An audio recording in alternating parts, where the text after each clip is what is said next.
Brandon, Sunday Night Football got a little weird. Aaron Rodgers right now a bit in question for anyone that missed it. The Packers lost to the Eagles in, I wouldn't say stunning fashion. We talked about this last week. The Packers have a bad run defense. The Eagles have a very good run offense.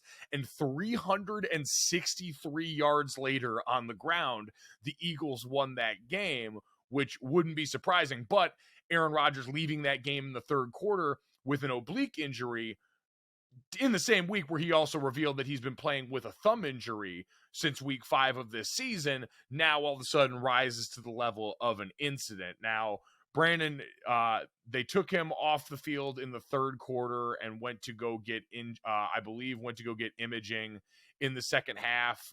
He came back out and had, no pads on. He was clearly done for the day. He had gone 11 of 16 for 140, 2 touchdowns and 2 interceptions. But Brandon, he said after the game that as long as they're mathematically alive, he'd like to be out there, but also said he'd be open to conversations about adjusting his role if they're eliminated from playoff contention. That was my biggest thing coming off this and coming into this game was it already seemed like we were in Aaron Rodgers getting sat down for the rest of the season mode, because I'm not saying he did this to draw attention to himself during the week, right? Like Aaron Rodgers has traditionally been a guy that's played through a fair amount of tough injury, who's also dealt with a fair amount of tough injury. Like I can remember those Thanksgiving games where we see Aaron Rodgers lying flat on his back, done for the rest of the season in a way that we thought, might affect his career. I think it was the collarbone thing also. Like he's traditionally been a guy. Yeah. Yeah. Usually against the Vikings and Anthony Barr. Yes. Oh, that's right. That's the exact hit. So, yeah. But yeah, usually he's a guy that will tough it out through most things. And even when he brought up the thumb playing with a specific type of fracture that I forget the name of offhand, but didn't do it in a way where he said like, oh, this is extreme. He's like, I'm managing it. This has been a thing, but clearly his play had gotten to the point where kind of like with Baker Mayfield last year, where he very loudly announced like, yeah, I have a fracture in my shoulder, but I'm going to go out here and try and gut it out.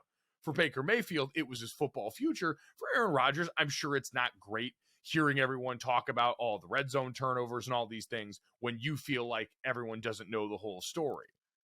Yeah, but I feel like the conversations around how Aaron Rodgers ended up starting and the symmetry there that Mike Tirico brought up on the broadcast is a little bit more damning than his efficiency and effectiveness right now, because the whole through line of this is kind of how Aaron Rodgers took over Brett Favre when he got the starting job narrative is a little too strong and potent for me. And obviously with Aaron Rodgers and all the things that happened this offseason with the Packers, it seemed hunky-dory the first 5 games of the season or so, and then it's kind of gone off the wagon wheels. Well, I mean, it's been that way because they've also not been good, right? The Vikings have taken over at the top of this division. There's been a lot of struggles. Aaron Rodgers has thrown some red zone turnovers, especially in the last few games, that have felt inexplicable based on the guy who's been arguably the most careful with the football of a high-end quarterback in NFL history over the course of his career.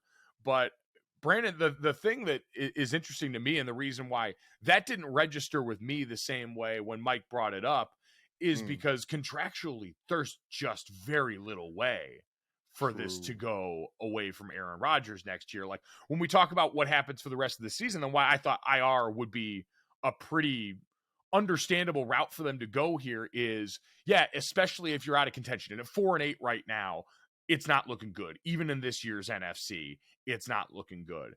And so for them, I'd imagine you got to start thinking, because we did this when we had Carmen Vitale on not too long ago of, is there any chance for the Packers to get out from under this? And the answer is more or less, like to give you guys the Spark Notes version of this, no.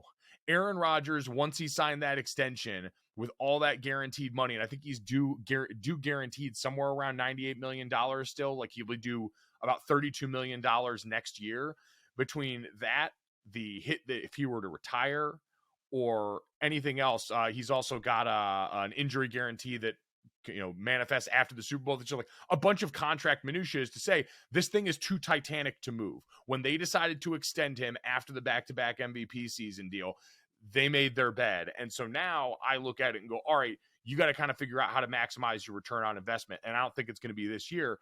If you are looking at this, I'm saying You're not going to be able to trade him. I think there are going to be very few teams willing to incur that kind of financial risk and the risk that this is still a guy that was, a little volatile off the field in the way that he was talking last offseason, in a way that not every fan base might be a huge fan of, is a risk of retiring, since he was about a 50-50 prop on that going back to this offseason.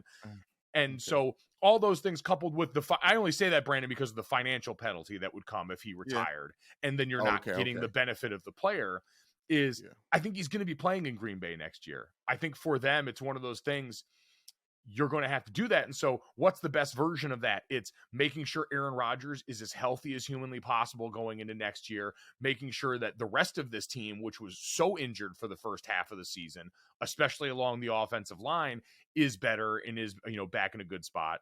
That your wide receivers that were young this year, and Christian Watson and Romeo Doubs and the rest of those guys, have this year of seasoning on them that may help all of this. And then come back next year knowing, all right, financially, this is the only real move what we had left in the tank. Let's try and put ourselves in the best position in all those places, because we still haven't even talked about the defense that's been getting its ass run all over all season long.